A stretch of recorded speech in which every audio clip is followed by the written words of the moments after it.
Okay မင်္ဂလာပါ Universe မြန်မာနဲ့ကြိုဆိုလိုက်ပါတယ်ကျွန်တော်တို့လူကြီးပါဒီကနေ့မှာကျွန်တော်တို့အားလုံးသိရဲ့ Iron Man ကပရီမီကတော့မမွေးငင်ကလေးကလွန်ခဲ့တဲ့နှစ်သက်လောက်တုန်းကရှိခဲ့ကြတဲ့ Marvel Universe တွေကလူသိနေတဲ့ Prehistory Avenger လို့ခေါ်တဲ့ Avenger အဖွဲ့တစ်ဖွဲ့အကြောင်းပြောပြပေးချင်ပါတယ်ဒီဗီဒီယိုမှာဒီ Avenger အဖွဲ့တစ်ဖွဲ့ရဲ့အကြောင်းအရာကိုပြောပြသွားမှာမဟုတ်ဘဲနဲ့ Marvel Universe ထဲက Super Hero တွေမှာဘာလို့ Super Power တွေရှိနေတာလဲဘာဖြစ်လို့ Mutant တို့အီတာနယ်တို့ကဖြစ်ပေါ်လာတယ်ဆိုတဲ့အကြောင်းအရာတွေနဲ့တခြားသောစိတ်ဝင်စားတဲ့အကြောင်းအရာတွေကိုဒီဗီဒီယိုထဲမှာပြောပြပေးသွားမှာပါ။ Marvel Universe ရဲ့မူလအစဖြစ်တဲ့အကြောင်းအရာတွေကိုပြောပြပေးသွားမှာပါ။အဲ့ဒါကြောင့်မလို့ဗီဒီယိုလေးကိုစောင့်ကြည့်ပေးကြပါ။ပြီးတော့ကျွန်တော်အနေနဲ့ဒီ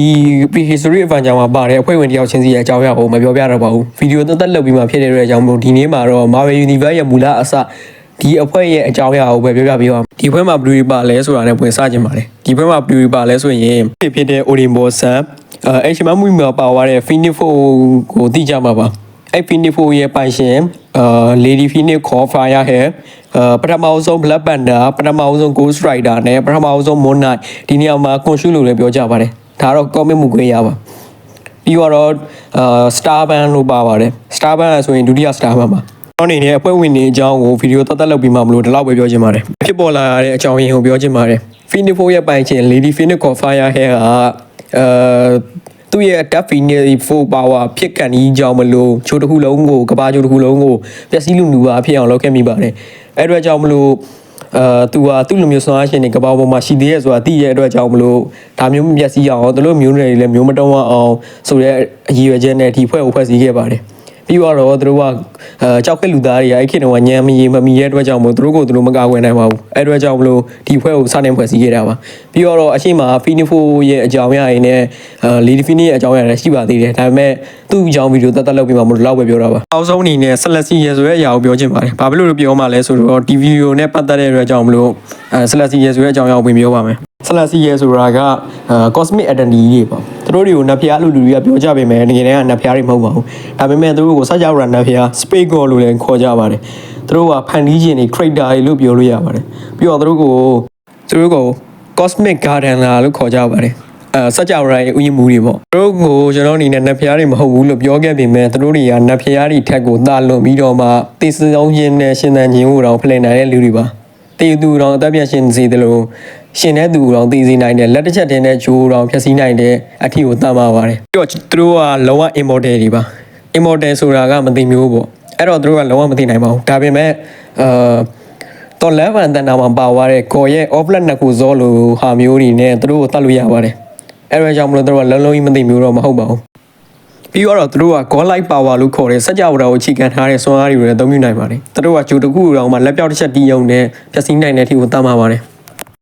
်အဲ့ဆက်လက်စီရဲတွေကပုံမှန်အားဖြင့်ပေပေါင်း2000ကျော်မိုးမြော်တိုက်ကြီးထက်လောက်မှပုံမူကြီးမားကြပါတယ်။သူတို့ရဲ့ခန္ဓာကိုယ်ကိုထူးဆန်းတဲ့ချက်ဝစ်တန်စာကြီးတွေနဲ့အမြဲတမ်းဖောက်ထုတ်ထားပါတယ်။ဒီချက်ဝစ်တန်စာအောက်မှာဘာတွေရှိလဲဆိုတာတော့ဘယ်သူမှမသိကြပါဘူး။ဘာတွေကိုလောက်ကြလဲဆိုရင်ဟိုကဂျိုတစ်ခုကိုသွားတယ်ပြီးသွားရင်အဲ့ဂျိုမှာရှိတဲ့သက်ရှိတွေရဲ့ DNA ကိုစိတ်ကြိုက်ပြောင်းလဲပြီးတော့စမ်းသပ်ကြတယ်။နှစ်တန်ပေါင်းများစွာကြာမှပြန်လာကြည့်တတ်ကြပါတယ်။အဲ့ဒါကို host လို့ခေါ်ပါတယ်။အဲ့ဂျိုမှာရှိတဲ့သက်ရှိတွေကရှင်သန်ဖို့မထိုက်တန်ဘူး။ဖောက်ပြန်နေပြီလို့ဆုံးဖြတ်ရင်အဲ့ဂျိုကိုအကုန်ဖျက်ဆီးပြပါတယ်အဲ့တော့ကဘာမြေနဲ့သူတို့ကဘယ်လိုပတ်သက်လာလဲပေါ့သူတို့ကပထမဆုံးကဘာမြေကိုဆင်းလာပါတယ်အဲ့လိုဆင်းလာခြင်းကိုဖတ်ဟိုလို့ခေါ်ကြပါတယ်အဲ့ဒီဖတ်ဟိုအတွင်းမှာသူတို့ကကဘာမြေပေါ်မှာရှိတဲ့လူတွေကိုစမ်းသပ်ဖို့နဲ့စစ်ဆေးဖို့အတွက်လာခြင်းဖြစ်တယ် host လောက်တယ်ဆိုတာကိုပြန်ပြီးတော့ရှင်းပြရရင်သူတို့ကဂျိုးတဂျိုသွားတယ်ပြီးသွားရင်အဲ့ဂျိုမှာရှိတဲ့လူတွေရဲ့ DNA ကိုပြောင်းလဲပြပြီးတော့မှနှစ်ကြာမှပြန်လာကြည့်တယ်အဲ့ဒါပြီးသွားရင်ရှင်သန်ဖို့ထိုက်တန်လားမထိုက်တန်လားဆိုတာကိုဆုံးဖြတ်တယ်ပြီးသွားရင်မထိုက်တန်ဘူးဆိုအဲ့ဂျိုးဖြတ်စည်းပြတယ်ဒါပါပဲပြောချင်တဲ့သဘောကဟိုးဆိုတဲ့အဓိပ္ပာယ်ကသူတို့ကစစ်ဆေးဖို့အတွက်နဲ့စမ်းသပ်ဖို့အတွက်လုပ်ခြင်းဖြစ်တယ်ဆလစီရဲ့ကထိုနီးတူကဘာချိုပေါ်လဲသူတို့က host လုပ်ခဲ့ပါတယ်အဲ့လိုလာခြင်းကိုပထမချိန်လာခြင်းကို fuck ဟိုဒုတိယချိန်လာခြင်းကို second ဟိုတတိယချိန်လာခြင်းကိုတတ်ဖို့နဲ့စတုတ္တချိန်လာခြင်းကို four ဟိုနောက်ဆုံး final ဟိုတီရှိခဲ့ပါတယ်အဲ့လိုဟိုလေးဟိုစုစုပေါင်းပြောရရင်9ဟုတ်ပေါ့အဲ့9ဟုတ်လုံးမှာကဘာမြေပေါ်လာခဲ့တာပါဟိုထမောင်ဆုံးရောက်လာခဲ့တဲ့ The Projector လို့ခေါ်တဲ့ဆလစီရဲ့အကြောင်းကိုရှင်းပြပေးပါမယ်သူကတော့ The Projector လို့လည်းခေါ်ကြသလို Alpha Celestia လို့လည်းသူ့ကိုခေါ်ကြပါတယ် The Projector ဆိုတာ Marvel Universe ရဲ့စကြဝဠာမှာပထမဆုံးကဘာမြေပေါ်ခြေချခဲ့တဲ့ Celestia ကြီးပါ ဲတဲ့4ဘီလီယံခန့်ကမ္ဘာပေါ်မှာဘာသက်ရှိမှမရှိသေးတဲ့အချိန်မှာ projector ဟာကမ္ဘာမြေပေါ်ကိုရောက်ရှိလာခဲ့ပါတယ်။သူဟာတခြားဆက်လက်စီရည်တွေလိုကမ္ဘာမြေကိုစမ်းသပ်ဖို့ရောက်ရှိလာတာမဟုတ်ဘဲနဲ့သူဟာနေမကောင်းဖြစ်လို့ရောက်ရှိလာခြင်းဖြစ်ပါတယ်။အဲ့တော့ဆက်လက်စီရည်လိုကောင်မျိုးတွေတော့နေမကောင်းဖြစ်စီတဲ့အရာပါလဲဆိုတာပြောချင်ပါတယ်။အဲ့ဒါကတော့ the high လို့ခေါ်တဲ့စကြဝဠာ insect တွေဟော။သူကဆက်လက်စီရည်တွေကိုတော့ကောင်းကောင်းဒုက္ခပေးနိုင်ပါတယ်။ပြီးတော့သူတို့ကဥပနေထိုင်ကြပြီးတယောက်တည်းမနေထိုင်ကြတဲ့အကောင့်တွေပါသူတို့ကိုက်ခံလိုက်ရတဲ့ဆက်လက်စီရဲဟာယူသွတ်သွားတဲ့မျိုးယောဂဖြစ်တာမျိုးတွေနဲ့သိဆုံးတာတွေတောင်ဖြစ်နိုင်ပါတယ်အဲ့တော့မို့ဒီကောင်တွေကအရန်ကိုအန်ဒီများတဲ့ကောင်တွေပါ The High ဆိုတဲ့အကောင့်တွေအကြောင်းကိုဒီလောက်နဲ့သိလောက်ပြီးထင်ပါတယ်ကျွန်တော်အနေနဲ့အစောတော့ကThe High လို့အသတ်ထွက်မိပါပါတယ် sorry ပါတကယ်တမ်း The Hawk ပါအစောတော့ကလည်းအရှိပိုင်းနေမှာလဲ The Hawk လို့ထွက်မှာ The High လို့ထွက်မိသွားရင်လည်းတကယ်တောင်းပန်ပါတယ်အဲ့တော့လောက်သိလောက်ပါပြီအဲ့တော့ The Projector အကြောင်းပြန်ပြောပါမယ် The Projector ဟာ The Hawk လို့ခေါ်တဲ့ insect တွေအကိုက်ခံရပြီးယောဂဘဝင်ကသေးဆက်ဆက်ဖြစ်နေတဲ့အချိန်မှာကမ္ဘာမြေပေါ်ကိုပျောက်ကျလာခဲ့ပါတယ်နောက်ဆုံးမှာတော့သူဟာယခုခေတ် Not Food လို့ခေါ်တဲ့မြောင်းဝီညွန်းစုနေရာမှာလဲကျပြီးသေဆုံးသွားခဲ့ပါတယ်ဒီနေရာမှာအရန်ကိုစိတ်ဝင်စားစရာကောင်းတဲ့အကြောင်းအရာတွေပါသေးတယ်ဒါပေမဲ့ကျွန်တော်အနေနဲ့အဲ့အကြောင်းအရာကို Final Hole လို့ခေါ်တဲ့အကြောင်းအရာကိုဒီဗီဒီယိုရဲ့နောက်ဆုံးမှာပြောမှဖြစ်တဲ့ကြောင့်မို့အဲ့ဒီအကြောင်းအရာပြောတဲ့ချိန်ကျမှဒီအကြောင်းအရာကိုပြောပါမယ်ပြီးတော့လက်ရှိကောမစ်ထဲက Avenger ရဲ့ဌာနချုပ်ဖြစ်တဲ့ Avenger Mountain ရှိနေတဲ့တောင်ကြီးတစ်တောင်လိုဖြစ်နေတဲ့ဟာကတကယ်တော့ဒီဆက်လက်စီရဲ့ခန္ဓာကိုယ်ကြီးဖြစ်ပါတယ်အကြောင်းဝေဆုံးစပြောပါမယ်အဲ့ဒီအရာတွေထဲကပထမတစ်ခုဖြစ်တဲ့ Fat Hole အကြောင်းကိုပြောပါမယ်ပထမချိန်စဉ်းစားလာခြင်းအချိန်ကာလအားဖြင့်လွန်ခဲ့တဲ့နှစ်ပေါင်းသန်းခန့်ရည်ရွယ်ချက်ကလူသားတွေကိုစမ်းသပ်ရန်ဖြစ်ပါတယ်ရလအနေနဲ့ကတော့ကျွန်တော်တို့သိတဲ့အင်တာနက်တို့ diffusion လို့ခေါ်တဲ့အင်တာနက်ရုပ်ရှင်မှာပါသွားတဲ့တတိပြောင်းကောင်းနေပေါ့နော်အဲ့ဒါတွေကအင်တာနက်ရဲ့ရုပ်ရှင်မှာပါသွားတဲ့အင်တာနက်ရဲ့ရန်သူတွေဖြစ်ပါသွားတဲ့ကောင်းနေပြီးတော့ HGM လို့ခေါ်တဲ့ human လို့ခေါ်တဲ့လူသားတွေပါသွားပါတယ်အဲ့ဒီ HGM တွေကအခုကျွန်တော်လက်ရှိသိတဲ့ mutant လို့ခေါ်တဲ့လူတွေပါ mutant တွေကိုဘာလို့ကျွန်တော်အနေနဲ့လူသားလို့ပြောလဲဆိုရင် mutant တွေကအရင်တော့လူသားတွေပါဒါပေမဲ့သူတို့ခန္ဓာကိုယ်ထဲမှာရှိတဲ့ HGM ကိုခေါ်တဲ့ဆဲဟာလူပြူဘဝင်ခြင်းအပြူဘဝင်ခြင်းညမှာပေါ်ပေါက်လာတာဖြစ်ပြီးစိတ်လှုပ်ရှားမှာအဲ့ဒီဆဲတွေကပေါ်ပေါက်လာတဲ့အတွက်ကြောင့်မလို့စူပါပါဝါတွေရလာတာပါအဲ့တော့ကြောင့်မို့သူတို့ကလူသားတွေပါပဲပြီးတော့စကန်ဟိုမှာတော့ဘာတွေဖြစ်လာခဲ့လဲဆိုရင်လွန်ခဲ့တဲ့နှစ်ပေါင်း2500ခန့်မှာဖြစ်ပျက်ခဲ့တဲ့အရာတစ်ခုပါဆက်လက်စီရည်ပြန်လာတဲ့အခါမှာ diffuser လို့ခေါ်တဲ့တတိပြောင်းကောင်တွေကကဘာကိုစိုးမိုးဖို့ကြိုးစားနေတာကိုတွေ့ရှိခဲ့ပါတယ်ဆက်လက်စီရည်က diffuser နေတည်ထောင်ထားတဲ့ empire တွေကိုဖျက်ဆီးပြီးဒါဟာကဘာကျော် Atlantic သမုဒ္ဒရာရေအောက်ကိုနင်းမြုပ်သွားရတဲ့အကြောင်းရင်းလည်းဖြစ်ပါတယ်ဒါပေမဲ့ဇာလန်ထဲမှာပါအပြင်မှာတော့တကယ်မဟုတ်ပါဘူးတဟိုမှာတော့လွန်ခဲ့တဲ့နှစ်ပေါင်း1000ခန့်မှာဖြစ်ပျက်ခဲ့တဲ့ဖြစ်ပျက်တစ်ခုပါဒီဖြစ်ပျက်မှာတော့ကဘာမြေပေါ်ကနတ်ဘုရားတွေဖြစ်တဲ့ Odin non mythology က Odin နဲ့ Greek mythology က Zeus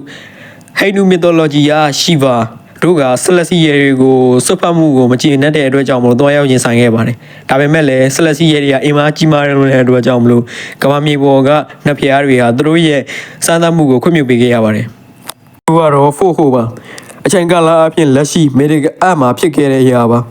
ါလူသားမျိုးနွယ်ဟာအသက်ရှင်ခွင့်ရှိသလားဖြစ်စီရမလားဆိုတာကိုနောက်ဆုံးစီရင်ချဖို့အတွက်ရောက်လာခြင်းဖြစ်ပါတယ်လူသားတွေရဲ့အစွမ်းစားနဲ့ကောင်းမွန်တဲ့စိတ်ဓာတ်တွေကြောင့်ဆက်လက်စီရဲတွေကကမ္ဘာမြေကိုဖျက်ဆီးပဲပြန်လည်ထွက်သွားခဲ့ပါတယ်နောက်တစ်ခုကတော့ Final Hole ပါ Final Hole ဆိုတာ Marvel Comics ရဲ့နောက်ဆက်ရှိ Avenger Series မှာပါလာတဲ့တကယ်ကိုကြီးကျယ်တဲ့အရင်အရှိဆုံးနဲ့အဖြစ်ပြက်တစ်ခုပါဒါကျွန်တော်ပုံမှာပြောပြခဲ့တဲ့ BC စတဲ့ခုနှစ်က Avenger တွေနဲ့အခုခေတ် Avenger တွေကိုတိုက်ရိုက်ဆက်ဆက်ပေးထားတဲ့ဇာတ်လမ်းတစ်ခုလည်းဖြစ်ပါတယ်။ Final Hole ဆိုတာဘာတူတွေလဲသူတို့ကပုံမှန်ဆက်လက်စီရတွေမဟုတ်ပါဘူးသူတို့ကို Death ဆက်လက်စီရတွေလို့ခေါ်ပါတယ်သူတို့ကပုံမှန်ဆက်လက်စီရတွေထက်ပုံမကြီးမာပြီးမဲရောင်နဲ့အနက်ရောင်ရောရှက်နေတဲ့အနီရောင်ရောရှက်နေတဲ့ကြောက်ပွက်ဖွယ်ရုပ်သင်တွေရှိပါတယ်သူတို့ရဲ့ရည်ရွယ်ချက်ကကဘာမြေပေါ်ကိုစမ်းသပ်ဖို့မဟုတ်တော့ပဲအမြင့်ပြတ်တုတ်တင်ရှင်းလင်းဖို့ဖြစ်ပါတယ်။အရှိမပြောဖို့ကြံခဲ့တဲ့အရာတစ်ခုရှိပါတယ်။အဲ့ဒါကတော့ Zangrat လို့ခေါ်တဲ့ The Fallen လို့လည်းပြောလို့ရတဲ့ Celestia ရဲ့အကြောင်းပါ။သူက The Fallen ဆိုတဲ့ Celestia ကဘာလဲဆိုရင်ဒီ Zangrat ကThe High လို့ခေါ်တဲ့ The Hawk လို့ခေါ်တဲ့ဒီကျိုင်းကောင်တွေရဲ့insect တွေရဲ့ကြိုက်တာကိုခံလိုက်ရပြီးယူသွတ်သွားခဲ့ပါတယ်။အဲ့ Celestia တွေကိုမှကဘာပေါ်ဆင်းလာပါတယ်။အဲ့ဒီအချိန်မှာ final Faho မှာပါတဲ့ Celestia တွေကကဘာမြေပေါ်ဆင်းလာပါတယ်အဲ့အချိန်မှာ Odin တို့က Faho နဲ့တိုက်ခိုက်တဲ့အချိန်မှာရှောက်နေသွားပါတယ်ဒါပေမဲ့ဒီ Celestia တွေက Odin တို့ကိုမတတ်ခဲ့ပဲနဲ့ဒီ Zangrat လို့ခေါ်တဲ့ယူသွတ်နေတဲ့ Celestia ကိုတတ်ဖို့အတွက်အတော်ဝင်လာမယ်ဆိုတာသိရတဲ့အတွက်ကြောင့်မလို့ Odin တို့ကိုတတ်ချန်တာဝယ်ပေးခဲ့ပါတယ် နာမည်ကတော့ဒီ Celestia ရဲ့နာမည်ကတော့ Sangrat the Aspirant ပါအဲ့လိုနဲ့ဒီ Sangrat the Aspirant ကိုတက်ဖို့အတွက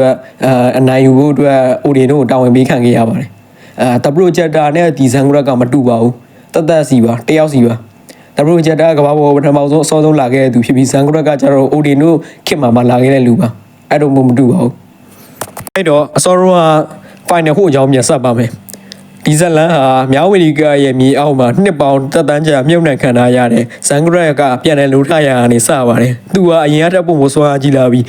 ဒတ်စလက်စီရဲတွေကိုကဘာမေပေါ်ခေါ်ဆောင်လာခဲ့ပါတယ်ဒီ final ဟိုတိုက်ပွဲမှာအခုခေတ်ဗန်ဂျာတွေဟာအတိတ်ကလှုပ်ဝက်ချက်တစ်ခုကိုသိလိုက်ရပါတယ်အဲ့ဒါကတော့လူသွားတွေမှာစူပါပါဝါတွေရှိနေတာဟာလွန်ခဲ့တဲ့နှစ်ပေါင်းများစွာကကမ္ဘာပေါ်မှာသိဆုံးသွားခဲ့တဲ့ projector alpha celestia ရဲ့ကြီးရဲ့သွေးတွေအကြီးတွေကနေကမ္ဘာမြေထဲကိုစီးဝင်သွားပြီးလူသားတည်ရန်တွေကိုပြောင်းလဲခဲ့တယ်ဆိုတာကိုပါဒါကြောင့် celestia တွေကလူသားမျိုးနွယ်ကိုသူတို့ရဲ့စမ်းသပ်မှုအောင်မြင်လားမအောင်မြင်လားဆိုတာကို final ဟိုမှာအဘိဓာတ်စီရင်ချက်ချဖို့ရောက်လာတာဖြစ်ပါတယ်ကျွန်တော်အရှိမပြောရတဲ့final ဟိုမှာနောက်ဆုံးမှာပြောပြမယ်ဆိုတော့လှုပ်ဝက်ချက်တစ်ခုအကြောင်းအရာကြီးတစ်ခုဆိုတာဒီအကြောင်းအရာပါပဲဒီ final ဟိုကိုရင်ဆိုင်မှုအတွက် Iron Man Captain America တော်တို့အပြင် Black Panther ကပရိမာပဲရှီဟော့ဒေါက်တာစထရိတ်နဲ့ Ghost Rider Wolverine ဝင်းတို့ပူးပေါင်းပါဝင်တိုက်ခိုက်ခဲ့ရပါတယ်။သူတို့ဟာပုံမှန်ဆိုရင် Celestia တွေကိုရှင်းပြနိုင်ခြင်းမရှိပေမဲ့အတိတ်က BC Avenger တွေချက်နာခဲ့တဲ့အရေးအယောင်တွေနဲ့ Eternal တို့ရဲ့အကူအညီကြောင့်ကိုယူပြီးတိုက်ခိုက်ခဲ့ကြပါတယ်။ကြောင့် Final ဟိုဆိုတာအတိတ်ကအကျွေးကိုယခုခေတ်မှာပြန်ဆက်ရတဲ့ပွဲကြီးပွဲကောင်းပါပဲ။ကောင်းကင်ဘုံကနေနတ်ဖျားအလောင်းတွေမိုးရွာသလိုကြာလာတာကိုသင်မြင်မှုသလားလက်ရှိမှာဓာတ်ဆက်လက်စီရဲတွေကကဘာမြေပေါ်မလာခင်တခြားသောဆက်လက်စီရဲတွေကိုအကုန်တပ်ဖြတ်ပြီးကဘာမြေပေါ်ကိုအလောင်းတွေပြစ်ချခဲ့ပါတယ်ဒါဟာသူတို့လာနေပြီဆိုတဲ့အသိပေးချက်ပေါ့ဇန်ဂရက်ကပြန်လည်နှုတ်ထလာခဲ့ပါတယ်မြောက်အမေရိကအောက်မှာအချင်းခက်ချခံထားရတဲ့ဓာတ်ဇန်ဂရက်ဟာဓာတ်ဆက်လက်စီရဲတွေရဲ့အကူအညီဖြင့်ပြန်လည်နှုတ်ထလာခဲ့ပါတယ်သူကအရင်လိုမဟုတ်တော့ပဲခန္ဓာကိုယ်တစ်ခုလုံးဟာအနက်ရောင်ယောဂဘိုးတွေနဲ့ဖုံးလွှမ်းနေပြီးအစပေါင်းမျိုးစွာပုံမတမ်းမာလာခဲ့ပါတယ်သူကအခုခေတ်ဗန်ဂျာတွေကိုစတင်တိုက်ခိုက်ပါတော့တယ်ဟိုမှာဆလက်စီရီကြီးပဲလာတာမဟုတ်ပါဘူးThe Hall လို့ခေါ်တဲ့စကြဝဠာ insect တွေပါလာပါတယ်သူတို့ကဆလက်စီရီရဲ့ခန္ဓာကိုယ်မှာကပ်ပါနေထိုင်ပြီးကဘာမျိုးကိုဝါမျိုးကိုစူးစမ်းနေတာပါအခုခေတ်ဗန်ဂျာတွေကသူတို့ရဲ့စွာအားတွေကိုပေါင်းစပ်ပြီး BC ဗန်ဂျာတွေတိုက်ခိုက်ခဲ့တဲ့လိုမျိုးအသက်လူတိုက်ပွဲဝင်ခဲ့ပါတယ်Iron Man က Celestia ရဲ့အာမာကြီးကိုဝစ်ဆင်ပြီးတိုက်ခိုက်ခဲ့ပါတယ်။ Ghost Rider Wolverine တို့ကတေဆုံးနေတဲ့ Celestia ရဲ့အလောင်းကိုတော့မောင်းနေပြီးတိုက်ခိုက်ခဲ့ပါတယ်။နောက်ဆုံးမှာတော့သူတို့က Celestia တွေကိုမောင်းထုတ်နိုင်ပြီးကဘာမျိုးကိုကဲနေနိုင်ခဲ့ပါတယ်။ဟိုတစ်ခုချင်းကစီကကဘာသမိုင်းကိုများစွာပြောင်းလဲလေးရရှိနေပါတယ်။ဇလန်ရပြောတာပါအပြင်မှာတော့တကယ်မဟုတ်ပါဘူး။ထို့ဒီကြောင့်မလို့လူသားမျိုးနွယ်က၃မျိုး၃စားကွဲသွားပါတယ်။အဲ့ဒါအရာကတော့ Eternal လို့ခေါ်တဲ့ထောက်ရသက်ရှင်သူတွေ mutant လို့ခေါ်တဲ့တတိmutant လူသားတွေနဲ့different လို့ခေါ်တဲ့တတိမြောင်းလူသားတွေEternal movie မှာပါခဲ့တဲ့ Eternal တွေနဲ့ရန်သူဖြစ်ခဲ့တဲ့ကောင်းတွေပါ mutant တွေကိုကျွန်တော်ဆောင်းတော့ပြောပါပြီဆိုတော့ဒီနေရာမှာဆောင်းတော့လူသားမဟုတ်ဘူးလူသားလို့ပြောပြီးခုမှဘာလို့ mutant ပြန်ဖြစ်သွားလဲဘာညာတော့ဆောင်းတော့ပြောပါပြီဆိုတော့ကြည့်လိုက်ပါဒီမှာတော့မပြောတော့ပါဘူး Ashen with the Jet လို့ခေါ်တဲ့ Celestia ရဲ့ခေါင်းဆောင်တယောက်ကြောင့်ပြောချင်ပါတယ်Ashen with the Jet ဆိုတာ Celestia တွေထဲမှာတကယ်ကိုရေးပါဆုံးနဲ့အာဏာရှိဆုံးခေါင်းဆောင်တယောက်ပါ Marvel ပရိသတ်တွေကြားမှာတော့သူ့ကိုစီရင်ချသူလို့လူသိများကြပါတယ်သူကသူ့ရဲ့နာမည်အတိုင်းပါပဲသူကတရားလူကြီးပါCelestia တွေဂျိုဟိုသွားရောက်စမ်းသပ်ပြီးတဲ့အခါအဲ့ဂျိုပေါ်မှာရှိတဲ့တက်ရှိတွေကအသက်ဆက်ပြီးရှင်တဲ့မရှင်တဲ့ဆိုတာကိုနောက်ဆုံးစီရင်ချက်ချတဲ့သူက Ashen ပါအကယ်၍သူကသူ့ရဲ့လက်မကိုအောက်ဆိုင်ပြလိုက်ရင်အဲ့ဂျိုတစ်ခုလုံးကို Celestia တွေကဖျက်ဆီးကြပါတယ်သူကနီအောင်တန်ချစ်ကအင်ကြီးကိုအပြည့်ဝစ်ဆင်ထားပါတယ်သူ့ရဲ့မျက်နှာဖုံးမှာစုစုပေါင်းမျက်လုံး6ခုပါရှိပါတယ်သူ့ရဲ့ရင်ဘတ်မှာ Celestia တွေရဲ့ခေါင်းဆောင်ဖြစ်တဲ့အကြောင်းကိုဖော်ပြထားတဲ့ထူးခြားတဲ့သင်္ကေတတစ်ခုပါရှိပါတယ်သူက Eternal ဖွဲ့ကိုဖန်တီးခဲ့ပြီးကမ္ဘာမြေပေါ်ဆေလွတ်ခဲ့တဲ့သူပါEternal ရုပ်ရှင်အဆုံးမှာတော့သူကကမ္ဘာမြေပေါ်လာပြီးလူသားတွေကတကယ်ကိုအသက်ရှင်ဖို့အထိုက်တန်ရဲလားဆိုတာကိုစစ်ဆေးဖို့အတွက် Eternal အဖွဲ့ဝင်တချို့ကိုဖမ်းဆီးခေါ်ဆောင်သွားခဲ့ပါတယ်။အဲတော့ Ashen ကပုံမှန်အတိုင်းတည်ငြိမ်နေတဲ့ Celestia ကြီးမဟုတ်တော့ပါဘူး။သူကအစောပိုင်းမှာတဟော့တွေရဲ့တိုက်ခိုက်ခြင်းခံရပြီးကမ္ဘာမြေပေါ်ကိုအလောင်းအဖြစ်ပြုတ်ကျခဲ့မှုပါတယ်။ဒါပေမဲ့နောက်ပိုင်းမှာအခုခေတ် Avenger တွေရဲ့စူးစမ်းမှုကြောင့်သူတို့အတူပြန်လည်ပေါင်းစည်းပြီး Death Celestia တွေကိုပြန်တိုက်ခတ်ထုတ်ခဲ့တဲ့အပိုင်းတွေလည်းရှိပါတယ်။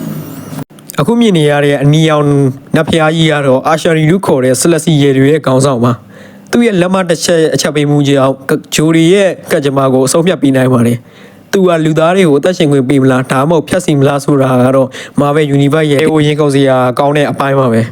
ခုနှစ်က Avenger တွေမြုပ်နိုင်ခဲ့တဲ့နတ်ဆိုကြီးပြင်လည်နှုတ်ထလာတဲ့အခါ Final ဟိုဆိုတာပါလေ